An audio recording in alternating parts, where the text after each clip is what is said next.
Breaking news చూస్తున్నాం. ప్రియుడితో కలిసి పూర్ణిమ చేసిన దారుణం. 11 రోజుల తర్వాత వెలుగులోకి అసలు నిజాలు బయటకు వచ్చాయి. ఒక కొలిక్కి వచ్చిందని చెప్పుకోవచ్చు. ఇటు మేడిపల్లికి సంబంధించిన ఖతర్నాక్ స్టోరీ. ప్రియుడితో కలిసి భర్త ప్రాణాలు తీసింది ఒక భార్య శిరోమణి పూర్ణిమ తన పేరు. పూర్ణిమ చేసింది ముమ్మాటికి తప్పేనంటున్నారు బంధువులు కూడా. ఇటు మహేష్ పరిచయం అయ్యాక భర్త చేదయ్యాడు. భర్తను వదిలించుకునేందుకు ఇటు ప్రియుడితో కలిసి ఒక ప్లాన్ పన్ని అనుకున్న ప్లాన్ ప్రకారం తన భర్తను వదిలించుకుంది. కానీ కాలం వేటాడింది. కాల నాగై పోలీసులకు పట్టించింది. ఇటు పూర్ణిమతో పాటు ప్రియుడు మహేష్ కూడా అరెస్ట్ అయ్యారు.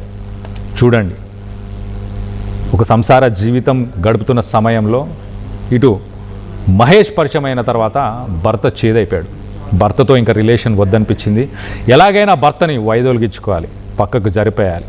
ఒక ప్రాపర్ ఫ్యామిలీ మ్యాన్ అవసరం లేదు, నాకు ఒక బాయ్ ఫ్రెండ్ కావాలని చెప్పేసి పూర్ణిమ ఒక డెసిషన్ తీసుకుంది. తన బాయ్ ఫ్రెండ్తో షేర్ చేసుకుంది. సో ప్లాన్ ప్రకారం అంతా బాగానే జరిగింది.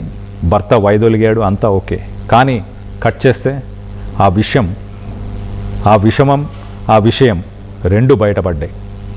ఆ బంధువులు కూడా తను చేసింది ముమ్మాటికి తప్పే అని చెప్పేసి బంధువులు కూడా చెప్పుకొచ్చారు.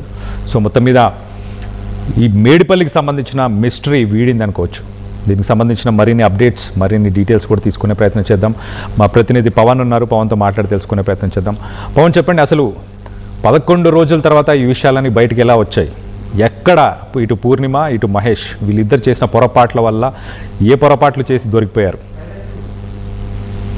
కళ్యాణ్, మేడ్చల్ జిల్లా మేడిపల్లి పోలీస్ స్టేషన్ పరిధిలో దారుణం జరిగింది. ఓ మహిళ ప్రియుడితో కలిసి కట్టుకున్న భర్తనే హతమార్చింది. పోలీసులు తెలిపిన వివరాల ప్రకారం అశోక్, పూర్ణిమ భార్యాభర్తలు వీరిద్దరు ఈస్ట్ బృందావన్ కాలనీలో ప్లే స్కూల్ అయితే నిర్వహిస్తా ఉన్నారు. ఈ నెల 11న అశోక్ అనుమానాస్పద స్థితిలో మృతి చెందడం జరిగింది. మృతుడి భార్య ఇచ్చిన ఫిర్యాదుతో కేసు అయితే నమోదు చేసుకుని పోలీసులు దర్యాప్తు అయితే చేపట్టడం జరిగింది. అశోక్ ది హత్య అని తెలవడంతో పోలీసులు పూర్ణిమను అదుపులోకి తీసుకుని విచారించగా తన ఇంటి పక్కన నివాసం ఉంటున్న ప్రియుడు మహేష్ తో కలిసి అశోక్ ను హత్య చేసినట్లు పూర్ణిమ విచారణలో అయితే అంగీకరించినట్టు పోలీసులు అయితే తెలుపుతా ఉన్నారు. ఈ రోజు రేపులో కట్టుకున్న భర్తని, పిల్లల్ని తల్లిదండ్రులు కాదనుకొని అక్రమ సంబంధాలకి దారితీస్తా ఉన్నాయి. వీరందరూ కూడా పెట్టుకున్న నిన్నగాక మొన్న వచ్చిన ఒక కొత్త వ్యక్తి పరిచయం, 4 మంచి మాటలు చెప్పగానే, 4 కొంత షాపింగ్ చేయించగానే నా భర్త ఇక పనికిరాడు, నాకంట భర్త కన్నా ఇతనే బాగా చూసుకుంటారు అన్న నేపథ్యంలో ఒక డైనమాలో, ఒక కొత్త వారి భ్రమలో బతుకుతూ ఇంకా ఎప్పటికీ ఈ ఆటంకాలు ఎప్పటికైనా ఈ భర్త నాకు అడ్డొస్తున్నాడు, ఇక మన ఇద్దరిని కలవనీయుడు అనే నేపథ్యంలో ఇద్దరు ఒక ఆలోచించుకొని ఏకంగా ఒక వ్యక్తి ప్రాణాలు తీయడానికి, వారిద్దరి మధ్య ఉన్న ఒక శారీరక సంబంధానికి, వారిద్దరి మధ్య ఉన్న సంబంధానికి అడ్డుగా వస్తున్న నేపథ్యంలో అతన్ని హతమార్చారు. వీరిద్దరు కలిసి కూడా ఒకవేళ ఇద్దరికి కావాలనుకుంటే మ్యూచువల్ గా డివర్స్ తీసుకొని వద్దనుకొని విడిపోయి తన దాన్ని బతకని వాళ్ళు, ఎందుకంటే తనకు ఒక ఫ్యామిలీ, తన తల్లిదండ్రులు అందరూ కూడా ఉంటారు. ఈమెకు అంతకే ఇష్టంగా లేకపోతే విడాకులు తీసుకొని వెళ్ళాలి, కానీ హత్య చేశారు నా కొడుకునంటూ కూడా వారి తల్లిదండ్రులు అయితే ఆరోపిస్తా ఉన్నారు.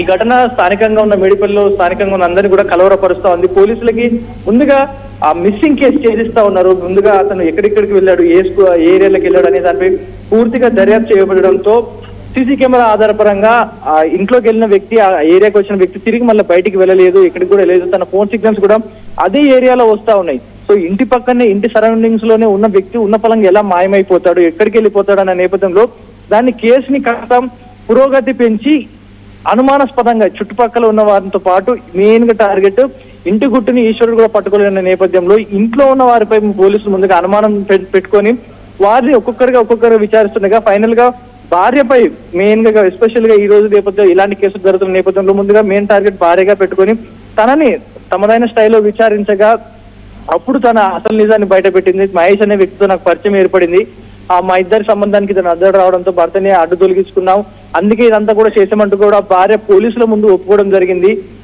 కేవలం వీరి ఇద్దరి అక్రమ సంబంధానికి దారి వస్తున్నాడని కట్టుకున్న భర్తనే కాటికి పంపించింది ఈ భార్య. ఇలాంటి కేసులు మరెన్నో రోజుకి చూస్తా ఉన్నాం, అయినా కూడా వీరిలో మార్పు రావట్లేదు. పోలీసులు మాత్రం ఇకపై ఏం జరిగినా కూడా, ఎలాంటి దుర్ఘటన జరిగినా మెయిన్ గా ఇంట్లో వాళ్ళ మీద అనుమానం పడేలా చేస్తా ఉన్నారు వీరందరూ కూడా. ఒక వాళ్ళు ఇన్నోసెంట్ అయినా కూడా వీళ్ళు చేసే ఆ దారుణాల వల్ల ప్రతి ఒక్కరికి మచ్చ పడతా వస్తా ఉంది. సో పోలీసులు అయితే కేసు పురోగతి పెంచడం వల్ల కేసు తొందరగానే సాల్వ్ అయిపోయిందంటూ కూడా పోలీసులు చెప్తా ఉన్నారు. భార్యని అతనికి ఆ మహేష్ ని ఇద్దరిని కూడా రిమాండ్కి అయితే పంపించడం జరిగింది. కళ్యాణ్. రైట్ పవన్, వీళ్ళకి ఎవరైనా పిల్లలు ఎవరైనా ఉన్నారా ఇటు పూర్ణిమ అలాగే అశోక్కి? ప్రస్తుతానికి ఉన్న సమాచారం ప్రకారం వారి ఫ్యామిలీ డీటెయిల్స్ మాత్రం కంప్లీట్ గా బయట పెట్టినట్టు తెలుస్తుంది పోలీసులు. ఎందుకంటే పిల్లలు విషయం కానీ తల్లిదండ్రుల విషయం కానీ కొంచెం ఆ చార్జ్ షీట్ లో మెన్షన్ చేయలేదు. వారి డీటెయిల్స్ అన్ని కూడా కొంచెం గోప్యంగా ఉంచడం జరిగింది. మెల్లగా ఇన్వెస్టిగేషన్ చేసుకుంటూ వస్తున్న నేపథ్యంలో ఈ విషయాల వరకు అయితే పోలీసులు కొంత మేరకు ఇన్ఫర్మేషన్ మాటకి బయట పెట్టినట్టుగా తెలుస్తుంది. Kalyan. Right Pavan, thanks for the latest update. మొత్తానికి మేడిపల్లి మిస్టరీ ఛేదించినట్టు అవుతుంది. 11 రోజులు అయిన తర్వాత మరి మిస్సింగ్ పర్సన్ ఎలా మిస్ అయ్యాడు? తన ఇంటికే బయలుదేరి తన ఇంటి పరిసర ప్రాంతాలకు వచ్చిన తర్వాత అక్కడి నుంచే ఆ పర్సన్ మిస్సింగ్ అయినట్టు ఆ సెల్ ఫోన్కి సంబంధించిన టవర్ సిగ్నల్స్తో పోలీసులు కనుక్కున్నట్టు తెలుస్తుంది.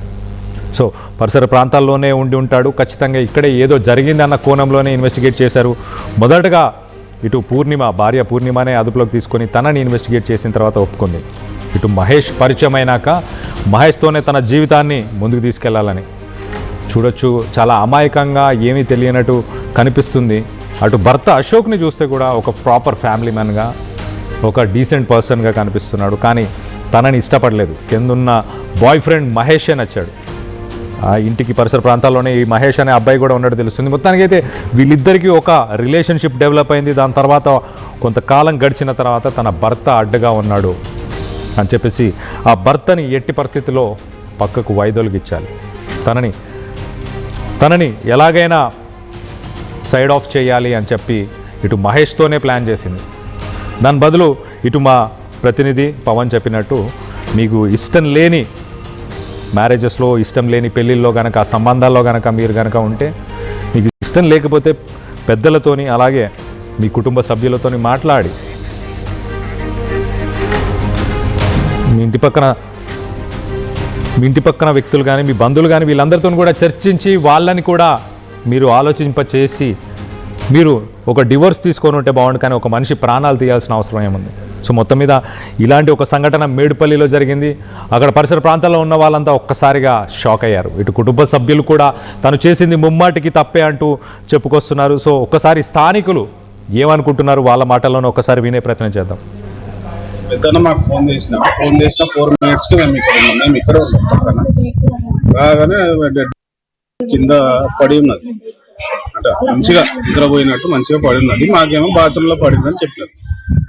కొంచెం డౌట్ వచ్చేసి మేము 108 ఫోన్ చేసాం. 108 అంబులెన్స్ రాగానే హాస్పిటల్ తీసుకుపోయారు. మల్కాజ్గిరి గవర్నమెంట్ హాస్పిటల్ అన్నారు. అక్కడ పోస్ట్ మార్టంలు అవన్నీ చేస్తుంటే వాళ్ళ భార్య ఆపినారు, పోస్ట్ మార్టం చేయొద్దు, ఎందుకు అవసరమా, ఇట్లానే ఆపినారు. ఇంకా ఎవరో ఉండే అంట, అది మాకు క్లియర్ గా తెలియదు. 3rd person పోస్ట్ మార్టం లో ఇక అన్ని చేసి పోలీస్ ఎంక్వైరీ అవన్నీ చేసి ఒక రోజు వచ్చినారు కూడా. చనిపోయిన నెక్స్ట్ డే పోలీసు వాళ్ళు వచ్చి ఎంక్వైరీ కూడా చేసినారు. చేసి ఇప్పుడు ఈ రోజు 11 days ఈవెన్ కూడా తీసుకెళ్లారు కస్టడీలో. మర్డర్ అనేది ఎప్పుడు తెలిసింది మాకు? మర్డర్ అన్నది క్లియర్ ఇన్ఫర్మేషన్ నిన్న, అంటే పోస్ట్ మార్టం రిపోర్ట్ రాలేదు కదా, కానీ బాడీని చూస్తే మాకు తెలిసింది అది దెబ్బలు తగిలిన బాడీ, హార్ట్ అటాక్ వచ్చిన బాడీ అయితే కాదు. ఆ డౌట్ వచ్చే మేము అంబులెన్స్ ఎక్కించి పంపించాము. ఆడ పోస్ట్ మార్టం చేస్తేనే తెలుస్తుంది అని. కానీ ఈమె పోస్ట్ మార్టం వద్దని ఆపింది. కానీ లాస్ట్ కి పోస్ట్ మార్టం అయితే తీసుకెళ్లారు. కాకపోతే మాకు బాడీ రావడం కూడా లేట్ అయింది.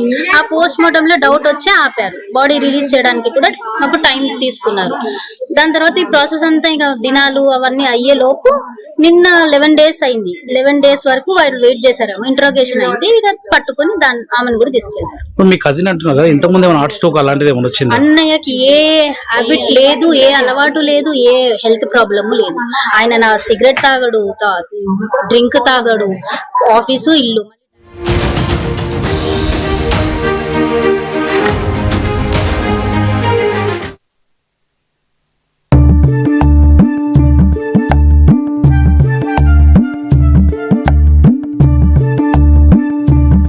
నైపుణ్యం ఎవరి సొత్తు? ఒకప్పుడు హైటెక్ సిటీ దగ్గర తక్కువ ధరలో ప్లాట్లు కొనుక్కుని బాగుపడ్డారు. తర్వాత ఓఆర్ఆర్ దగ్గర, ఇప్పుడు అవకాశం త్రిబుల్ ఆర్ దగ్గర వచ్చింది. ఇప్పుడు షాద్ నగర్ వైపు ఉన్న స్వర్గసీమ వెంచర్ లో ప్లాట్ల పండగ వచ్చింది. నూతన వెంచర్ అమేయ రూపంలో అప్రూవ్డ్ ప్లాట్లు, రిసార్ట్ ఫెసిలిటీ, రీజనబుల్ ప్రైస్. ఒక్కసారి ఫ్యామిలీతో విజిట్ చేసి మంచి నిర్ణయం తీసుకోండి. స్వర్గసీమ వారి నూతన వెంచర్ అమేయ. నగల సామ్రాజ్యం పెద్దది. మన వేడుకల్లో నగల పాత్ర పెద్దది.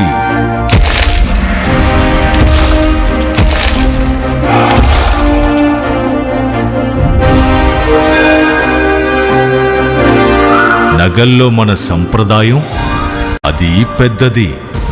అదే విధంగా నగలు కొనేటప్పుడు మీ సేవింగ్స్ కూడా ఇకపై పెద్దగా ఉంటుంది. బంగారు నగల చరిత్రలోనే లేని విధంగా అన్ని నగల తరుగును ముందు కన్నా ఇంకా తగ్గించాం. ఈ తక్కువ తరుగును చూస్తే వెంటనే నగలు కొనేస్తారు. డైమండ్ జ్యువెలరీ ధరలు కూడా పెద్ద లెవెల్లో తగ్గించాం. ఇకపై అందరూ డైమండ్ జ్యువెలరీ కొనుక్కోవచ్చు.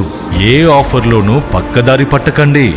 Compare compare compare. ఇక్కడికొచ్చి కంపేర్ చేస్తేనే తెలుస్తుంది మీకు ఎంత పెద్దగా డబ్బులు ఆదా అవుతుందో అని. డబ్బులు ఎవరికి ఊరికే రావు.